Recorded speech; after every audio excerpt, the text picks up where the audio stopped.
and screwdrivers. Yeah, you don't have the kind of like these screws that right.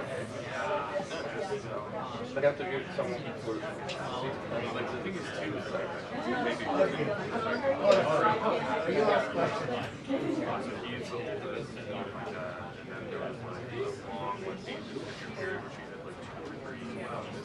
yeah.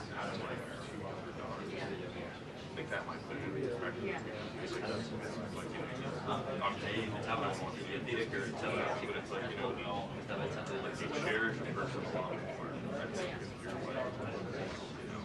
it's all pretty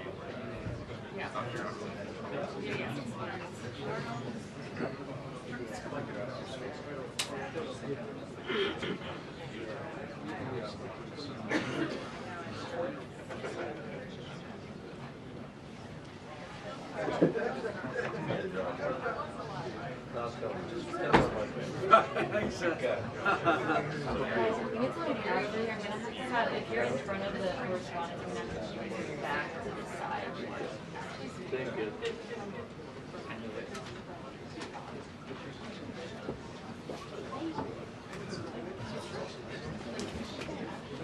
You can go back.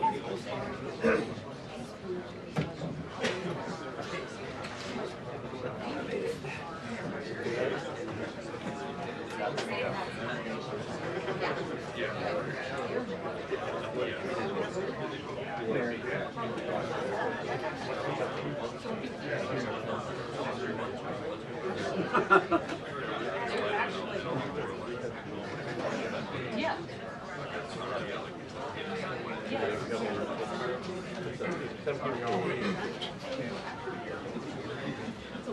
hang in there.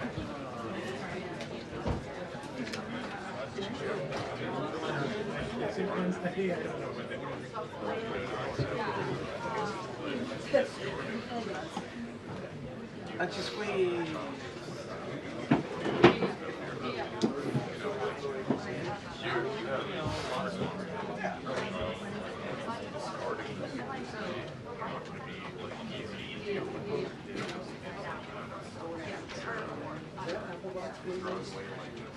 You want it? Well, you can do that if you're going to do that. More complicated. This is a corporation.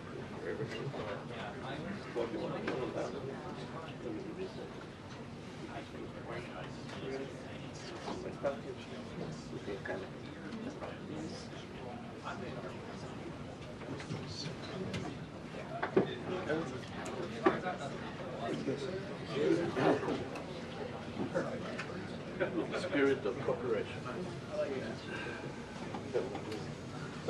Yes, packed room here, you guys, and there's a lot we need to still learn from the White House about what exactly Iran has put forward that the president feels is a basis from which some negotiation can continue. There has been a lot of reporting about what Iran may have been sticking to that appears to be in conflict with a lot of the president's red lines that he put in place at the start of all of this, including control of the strait, future of enrichment. I do need to hear from the White House what has been agreed to, and also get their reaction to this news that just came across the wires that Iran is reportedly closing the Strait of Hormuz in response to Israeli attacks in Lebanon. You had the statement from the Iranians claiming that the ceasefire also applied to that fight. And the president, in a few calls he's had with reporters, indicated that that's a separate skirmish and doesn't apply. He also put out word this morning in an interview in the network that perhaps the U.S. and Iran would go to some sort of joint venture controlling the strait after Iran indicated that ships that pass through need to coordinate with their military. We need to know who were those ships belong to that already went to, who were they flagged with. And does that represent truly something that can give oil companies confidence enough to move their ships through the strait? We also know the president has a meeting today with the NATO Secretary General. He's got a very tough mission today to try to talk the president off the ledge. He's been very critical of this alliance, given their hesitation to get into the fight and reopen Strait of Hormuz. He has not held back his criticisms of his alliance. And neither have other administration officials. You've heard Marco Rubio, Secretary of State, indicating that potentially this alliance may have sort of run its course with its utility if the U.S. is not going to get use out of the bases that it maintains in Europe and other parts of the world. That it's a one-way street potentially in his support. So Mark Rutte is here today to sort of shore up that relationship with the president. And so far it is still closed to press, but we always hope that something will open up. But to begin, we'll get some clarity from the president here today because of this very positive. Oh, I will. Sorry, in our group chat.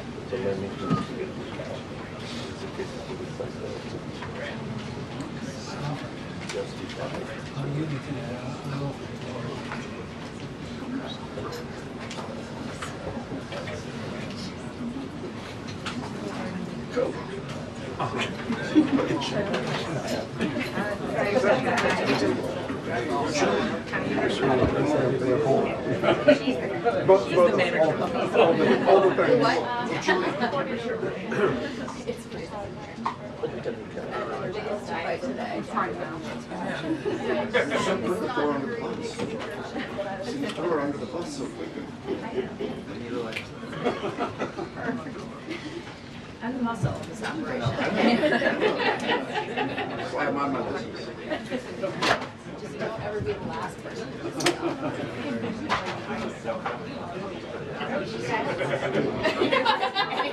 In any order. Last, first, middle. I know people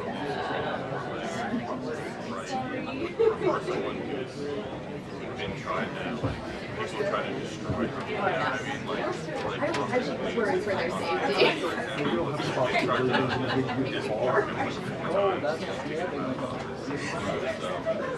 someone like that. Yeah. Oh my God. And she worked like Pfizer. We should text her again. We should text her again. Seriously. Oh my God. He went out on the highway. I just thought it was in my hands. His like confirmation process was just this like rapid fire. Yeah, it was great.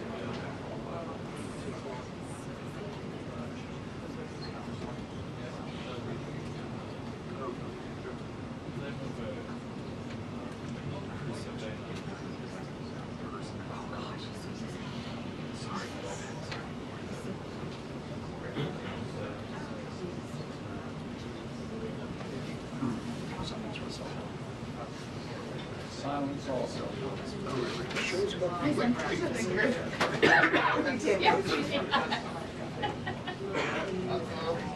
I want that, like, needle pointing with an accent.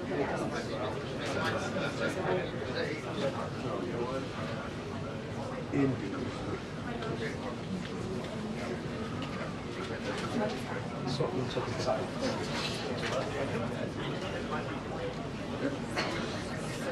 No, that's east side.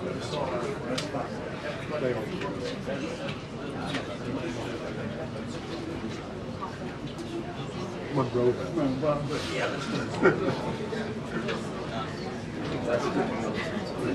See, there you go. Good tracks. Yeah.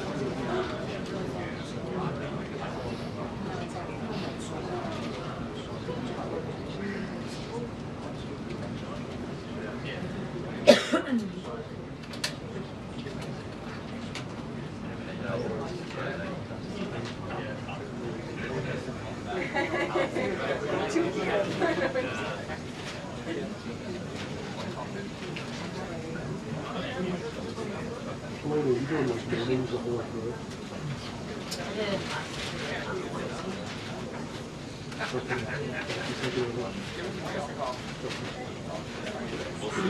Good.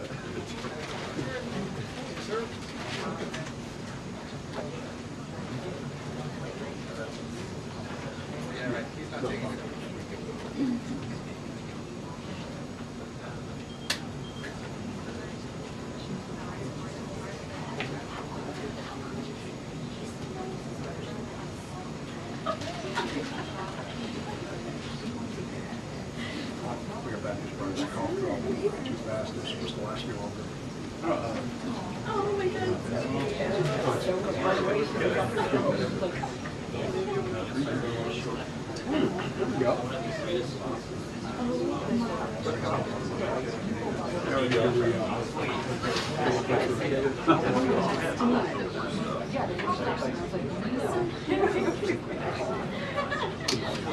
I was hanging out here 2 weeks after. Yeah. You've been something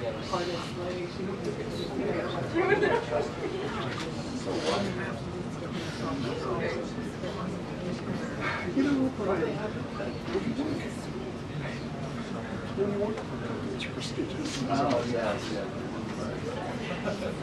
You can't say, yes, sure. That's right. So I'm not there is someone. It's not my turn. Sorry, what is that comparison? Oh, yeah, very well. I wasn't sure of that. That narrows it down for you. Hey, son of a, I just wondered what the...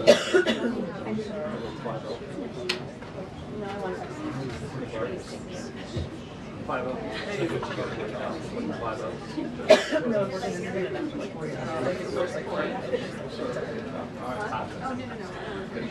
guys in the ballpark? Yeah.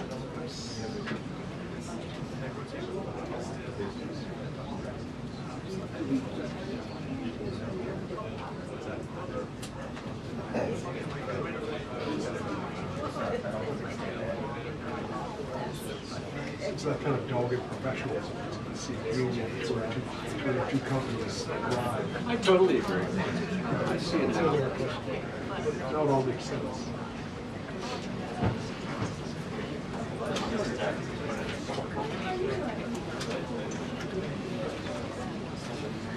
It's all Victor's fault.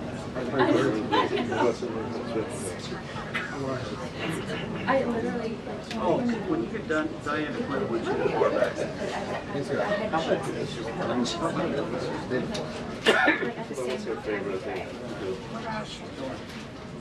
I love that. I love to ask Jane. Yeah.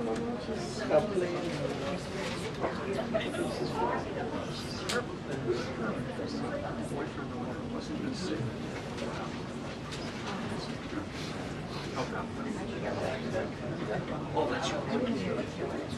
Oh, yeah. Want to do it?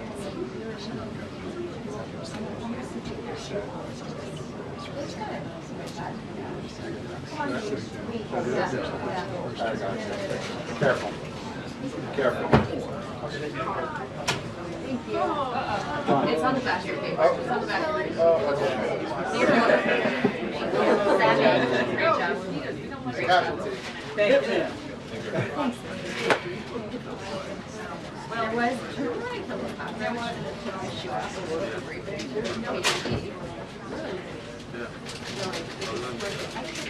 why am I not? It didn't happen. Yeah, actually, I love that. It's all right. They always try to Oh, it's perfect. Yeah. He's an artist. Caroline. We have I didn't know that she wanted you guys to make so much sense. When I go to re-interview for my job, I say, why can't you make us like these? And just realize, Yeah. it's fair. He's a flow state.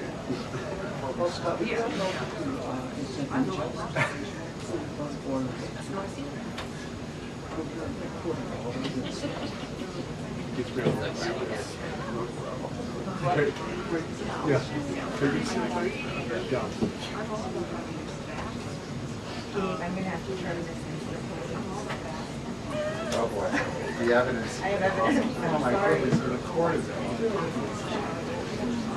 murder and I have to drink it now.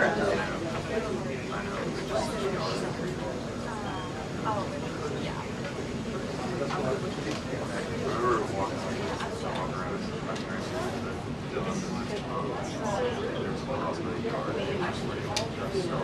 They killed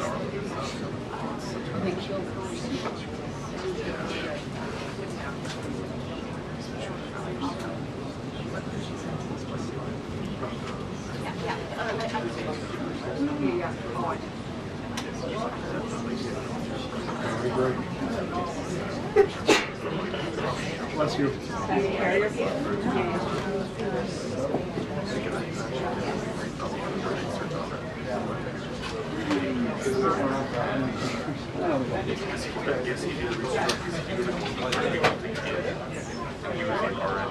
You guys want to list it off that?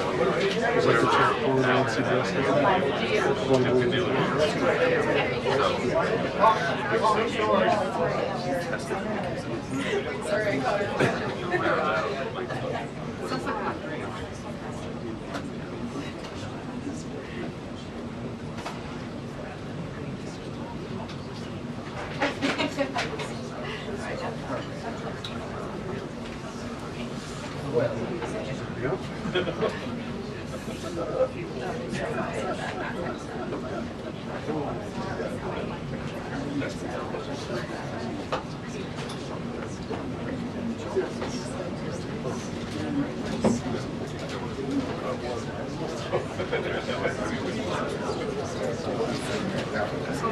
That happens all the time. It's such a common, like,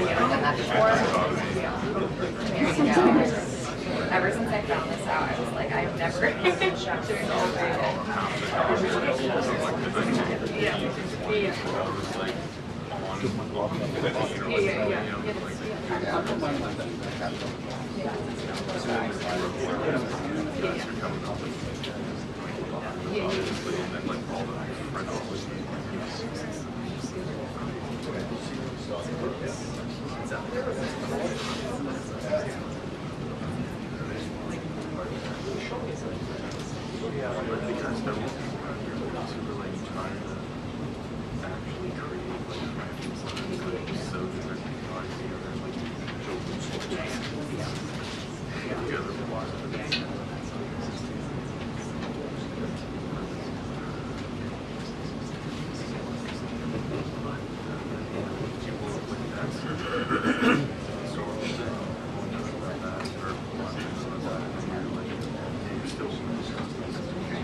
There you go. I just want to see it. Yeah, is this the one Jackie broke? Oh, I know.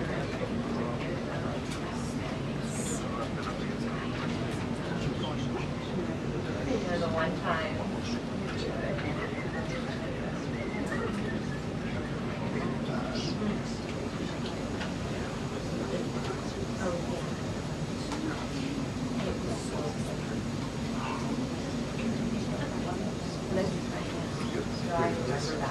I kept thinking, yeah, I'm like, I might not. Okay. Okay. Probably the same.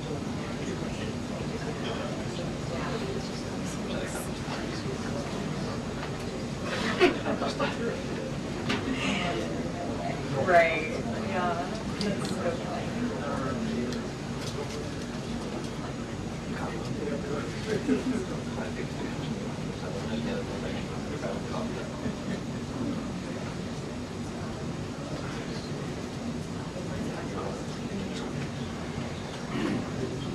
funny. That is massive.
Why are you trying to like build it up?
Good for her. 2 minutes until the briefing. 2 minutes until the briefing. Dinner is ready. You ready for this? Great excitement.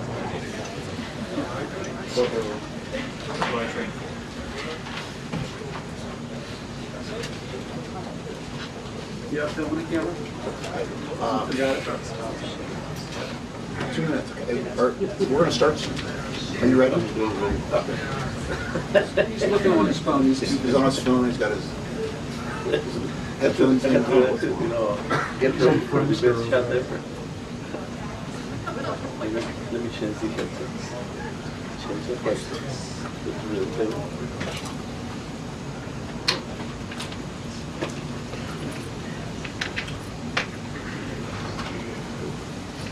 Evan, that's a massive viewfinder.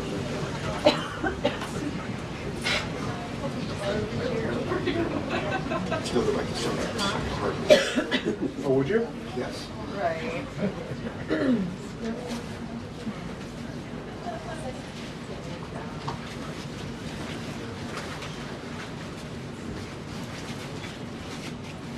new dawn rises in Gilead. From the executive producers of The Handmaid's Tale comes the testimony. I'm listening to the video.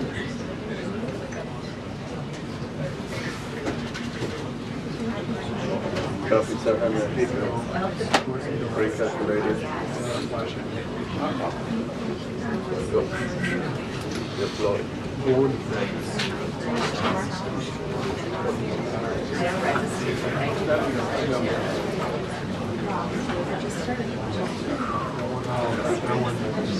Good job. Pre-calculated. On the other ones, oh, there they are. That was close. Activated on.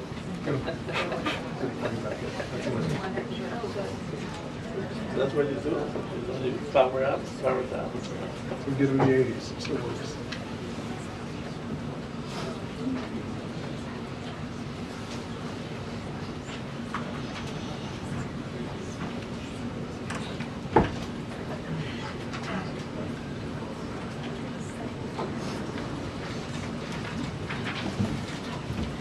Good afternoon, everybody. Good to see all of you here today. Before I discuss the ceasefire with Iran, I have a quick update from the First Lady of the United States. Yesterday marked the very first conviction under the Take It Down Act, landmark legislation that First Lady Melania Trump played an instrumental role in getting passed that protects victims from non-consensual AI-generated sexually explicit images, cyber stalking, and threats of violence. This is a huge achievement for the First Lady, and I know the President is very proud of his wife's efforts in getting this critical legislation passed to protect America's youth. So we thank the First Lady for her efforts, and we hope that others will report on this historic conviction yesterday. With respect to the two-week ceasefire announced by President Trump last night, this is a victory for the United States of America that the President and our incredible military made happen. From the very beginning of Operation Epic Fury, President Trump stated this would be a 4 to 6 week military operation to dismantle the military threat posed by the radical Islamic Iranian regime. Thanks to the unbelievable capabilities of America's war fighters, the United States has achieved and exceeded those core military objectives in just 38 days. The U.S. military destroyed Iran's defense industrial base, crushing the regime's ability to manufacture weapons that they and their proxies use to maim and kill Americans and terrorize the world.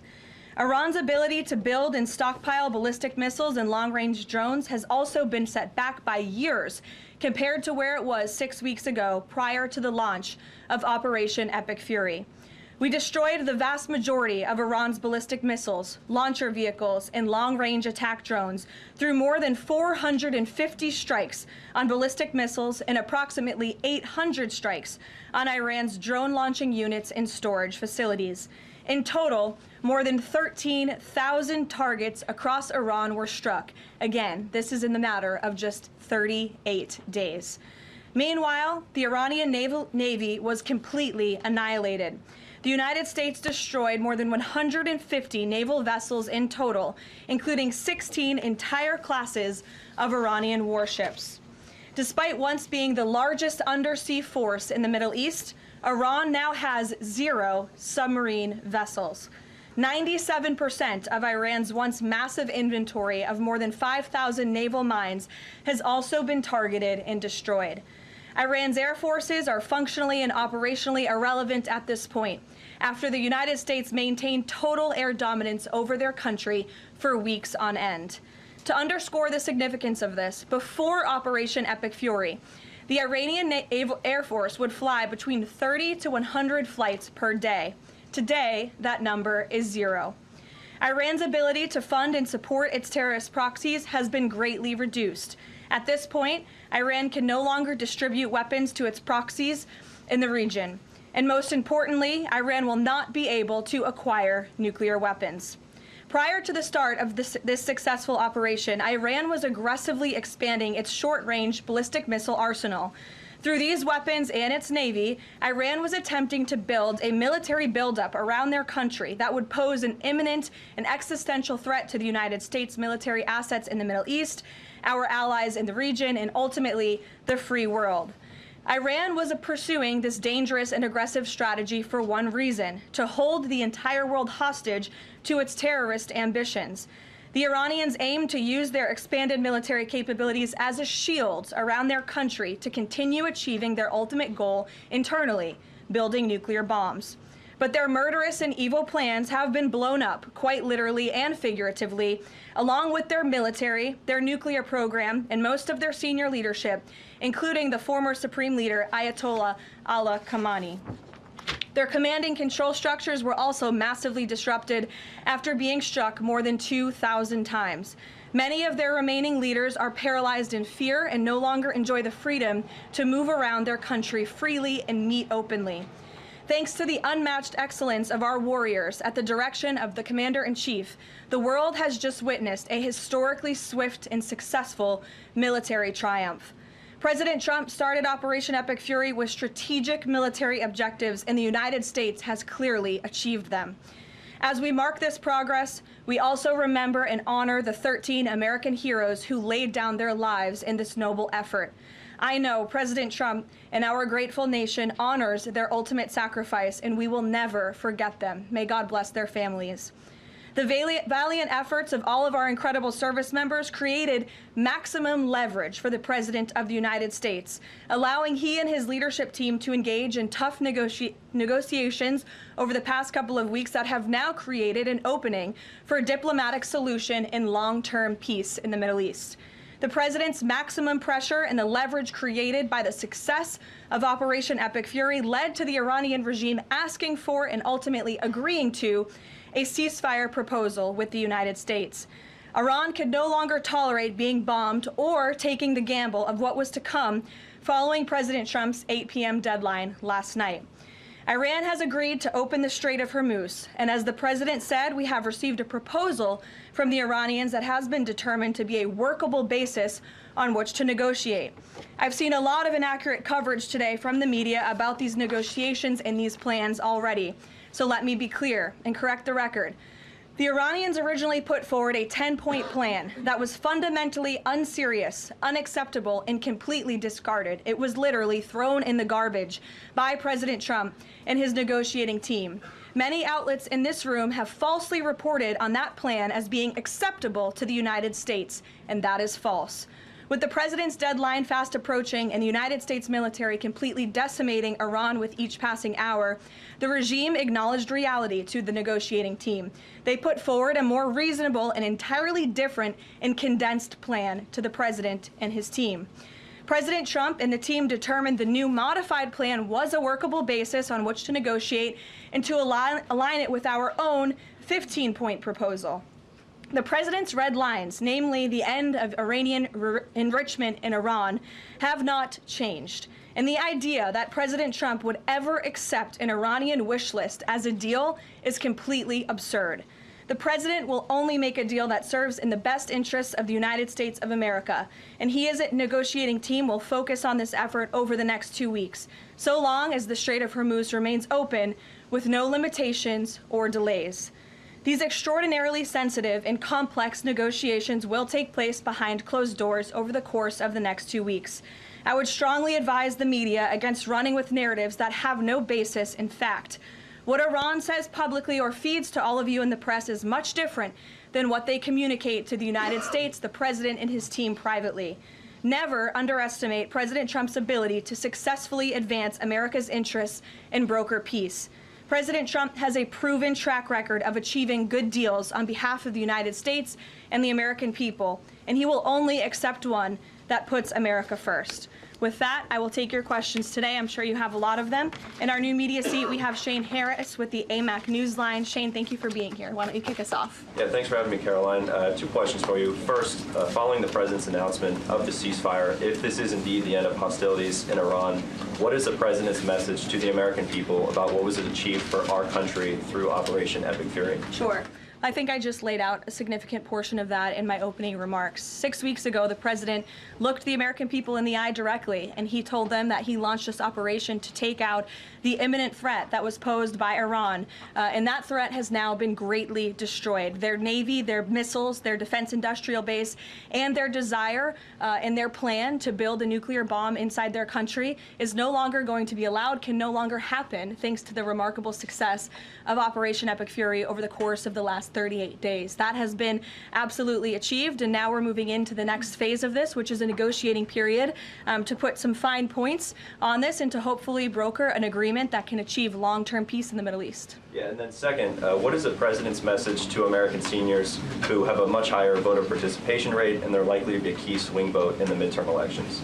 Well, the president loves our seniors across the country, and as you know, the president signed the One Big Beautiful Bill, the Working Families Tax Cut last year, which greatly reduced taxes on Social Security for our seniors. In fact, thanks to the Working Families Tax Cut, nearly 90% of seniors will no longer pay tax on their Social Security. That's a huge win for our seniors and also for our middle class and working families across the country with the no tax on tips provision and the no tax on overtime.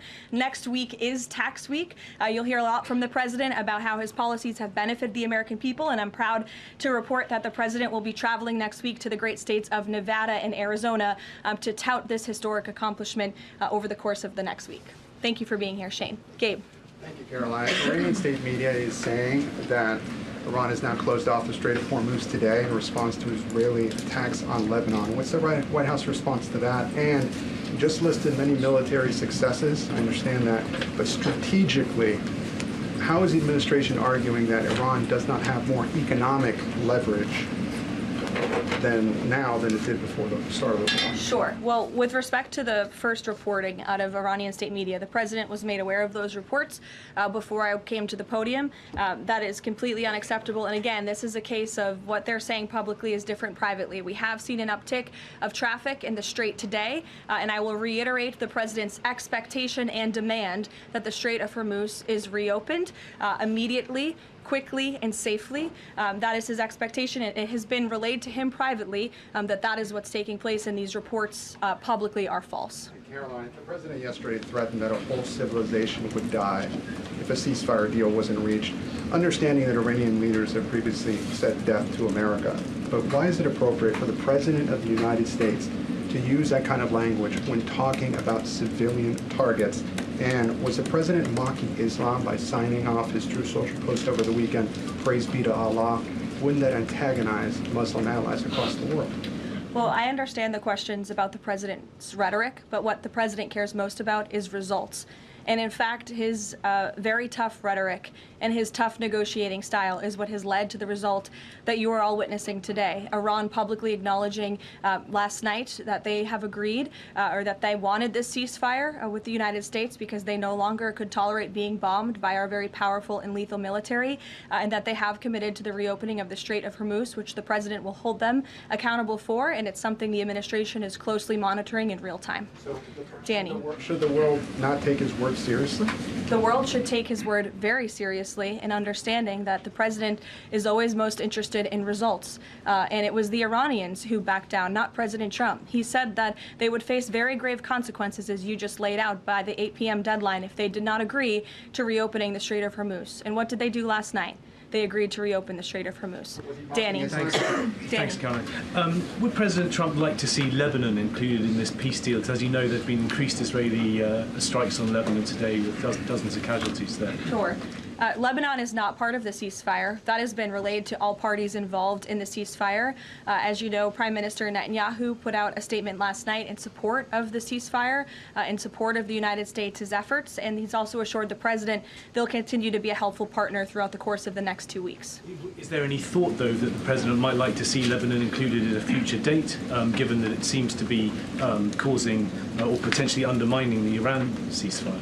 Again, this will continue to be discussed, I am sure, between the President and Prime Minister Netanyahu, the United States and Israel, and all of the parties involved. But at this point in time, they're not included in the ceasefire deal. Jeff. Thank you. Caroline, will the U.S. take part in talks with Iran in Islamabad on Friday? I can announce that the President is dispatching his negotiating team, led by the Vice President of the United States, J.D. Vance, Special Envoy Witkoff, and Mr. Kushner to Islamabad for talks this weekend. The first round of those talks will take place on Saturday morning local time, and we look forward to those in-person meetings. What role does the President see for the U.S. in monitoring or helping with the Strait of Hormuz going forward? I think the President commented on that this morning. We're going to continue to monitor it very, very closely. We will be helpful in any way that we can, but we fully expect Iran to do this, and the President has made that quite clear as well. It's, again, as his statement said last night, this ceasefire is subject to the safe reopening of the Strait of Hormuz. Again, this was just determined last night. We understand things take time, but that's the President's expectation, and he will hold everyone to it. Sure, in the green blazer. Thank you, Caroline. Sure, and then in front of you. But Andrew, you can go ahead. All right. You're not wearing a green blazer. You can... I am actually wearing a green blazer. It's a little brown to me, but go ahead. Fair enough. Regarding the President's rhetoric, when the U.S. invaded Iraq in 2003, George W. Bush said in a message to the Iraqi people that the military campaign was directed, quote, against the lawless men who rule your country and not against you. Yesterday, the President threatened to destroy Iran's civilization, the entire civilization. Not the Iranian government, but the Iranian civilization, the Iranian people. The U.S. has been a moral leader for most of its history by fighting wars against other governments, not against civilizations. How can the President claim that America can ever have the moral high ground if he's threatening to destroy civilizations and not casting wars as fights against other governments? Andrew, I think you should take a look at the actions of this president over the course of the past 6 weeks and the actions of our brave men and women in our United States military who have taken out essentially taken out the military of a rogue Islamic regime that has chanted death to America for 47 years, that has killed and maimed thousands of American soldiers over the course of the last 5 decades. The president absolutely has the moral high ground over the Iranian terrorist regime, and for you to even suggest otherwise is frankly insulting. With all due respect, Caroline, Go ahead. with all due respect, Go ahead. There is just given what we've seen in Lebanon today and the increased attacks from Israel, I mean, is there any concern that Netanyahu is trying to kill the ceasefire? The president spoke with Prime Minister Netanyahu last night. In that private conversation, Prime Minister Netanyahu relayed exactly what he said to the world publicly, that he supports the president and Israel remains a key ally and partner to the United States. They've been a tremendous partner over the course of the past 6 weeks, and we thank them for their heroic efforts as well. The president had that conversation last night, and that was relayed to the world publicly as well. Reagan, go ahead. Thank you, Caroline. I have a question for you on Iran, and then I have a question on the Dignity Act as well. On Iran, it's been reported that the ceasefire was struck after the involvement of 2 unlikely factors, J.D. Vance and China. What role did those parties play in striking a deal? Well, Vice President Vance has played a very significant and a key role in this since the very beginning. Of course, he's the president's right-hand man. He is the vice president of the United States. He's been involved in all of these discussions, and as I just announced, he'll be leading this new phase of negotiations in Islamabad later this week. With respect to China, there were conversations that took place between top levels of our government and China's government. The president has great respect for President Xi and a great working relationship with him and with that country, and he looks forward to visiting China in just a few weeks. And on the Dignity Act, it's getting a fresh push through Congress. It would give some illegal immigrants in the country a path to citizenship. What's the White House's position on this legislation, and would the president sign it if it made it to his desk? Honestly, Reagan, I haven't spoken to the president about the legislation, but I will have that conversation, and we'll get you our formal position on it as soon as we can. You're welcome. Go ahead. The president suggested in an interview this morning that he would support a joint U.S.-Iranian venture to charge tolls for ships going through the strait. Does the president believe that the U.S. should earn revenue from the Strait of Hormuz going forward? It's an idea the president has floated, as you know, and it's something that will continue to be discussed over the course of the next 2 weeks. But the immediate priority of the president is the reopening of the strait without any limitations, whether in the form of tolls or otherwise. And on the highly enriched uranium, has Iran given the administration any indication that it would simply turn over the enriched uranium, or is this an expectation that the president has that he would have to send in ground troops in order to do that? This is on the top of the priority list for the president and his negotiating team as they head into this next round of discussions. And as I said in my opener, that is a red line that the president is not going to back away from, and he's committed to ensuring that takes place. We hope it will be through diplomacy. Have they given any indication that they would turn it over? They have. They have. Yes. Trevor. The latest news out of Iran is that the air defenses have been activated in several cities, including Isfahan, and that explosions have been heard in Isfahan. Who is bombing Iran right now? Were those reports just as of a few minutes ago? Yeah. Okay, so obviously I'll have to go back and check with the national security team. I'm standing out here with all of you, but I will do that and we will get you an answer, okay? And just on the civilization question that we've been talking about. And I would just add to that point, again, I haven't seen these reports. I'm not verifying them. Not that I don't trust you, Trevor, but I want to go back and check with the experts here at the White House. I would just say, and I would echo what the Vice President said this morning, this is a fragile truce. Ceasefires are fragile by nature. We've seen this with respect to the 12-day war with Iran and Israel last year. It takes time sometimes for these ceasefires to be fully effectuated. And one of the results of Operation Epic Fury was we completely dismantled Iran's command and control center, which makes it difficult for them to pass messages up and down the chain. And so we understand that. I would caution a little bit of patience, but of course we want to see the ceasefire effectuated and abided by all parties as quickly as possible. Thank you. And the American presidential administrations, going back to Ronald Reagan, have said this formulation about nuclear war, that a nuclear war cannot be won and must never be fought. Is that still the view of this administration, given the president's comments about civilization? I have no change in our view on that policy. Katie. Thanks, Caroline. I'm just, given the gravity of what he said yesterday, what was your understanding of what he meant when he said, this civilization is going to be eliminated? I think it was a very, very strong threat from the President of the United States that led the Iranian regime to cave to their knees and ask for a ceasefire and agree to reopening the Strait of Hormuz. So it was a very strong threat that led to results. And as the Secretary of War stated at the Pentagon this morning, it was not an empty threat by any means. The Pentagon had a target list that they were ready to hit go on at 8 p.m. last night if the Iranian regime had not agreed to open the strait, which they did, and I think that's something we should all be grateful for. The United States is a moral leader in the world, given that I was asked this exact same question by your colleague Andrew in the back, and I think, again, the insinuation by anyone in this room that Iran somehow has the moral high ground over the United States of America is insulting, considering the atrocities that they have, committed against our people and our military over the past 5 decades. John, go ahead. Thanks a lot, Caroline. 2 questions for you. One has to do with a statement, a joint statement put out this morning by some of America's European allies, our NATO allies. And in that joint statement, they said regarding the Strait of Hormuz, our governments will contribute to ensuring freedom of navigation in the Strait of Hormuz. What's the administration's reaction to that joint statement? Does that smooth things over when the president meets with NATO Secretary General a little bit later this afternoon? I have a direct quote from the President of the United States on NATO, and I will share it with all of you. They were tested and they failed. And I would add, it's quite sad that NATO turned their backs on the American people over the course of the last 6 weeks when it's the American people who have been funding their defense. As you know, President Trump will be meeting with Secretary Ruta in a couple of hours here at the White House, and I know he looks forward to having a very frank and candid conversation with him. And then secondly, in regards to this conflict, 38 days, as you pointed out, President Trump has said that there's been regime change. Has that regime change led to more freedoms for the Iranian people? I think that's a question that's being asked a little bit too early, John, and we hope that is the case, but it's something that has yet to be seen. Caroline, come on. Eamon.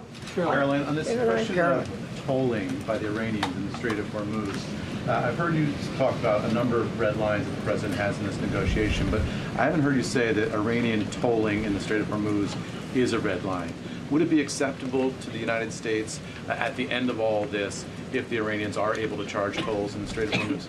I think the president was very clear and simplistic in his language last night in his Truth Social post, where he said that this ceasefire is subject to the free, safe, and immediate reopening of the Strait of Hormuz. That's very plain language, and it should be taken at face value. You mean free Carrie. charge?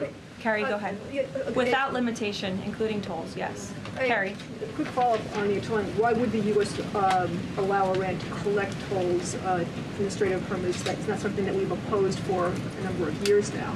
Again, that's not something we've said that we've definitively accepted. The joint venture is something that was proposed by the president, but he was very clear in his statement last night. He wants to see the strait reopened immediately without limitation, and that's something we're going to hold them to. Yes, in the blue. A second question on family and friends in Iran. I myself am Iranian, and I've been talking to them through the blackout. One of my family members yesterday said goodbye to me.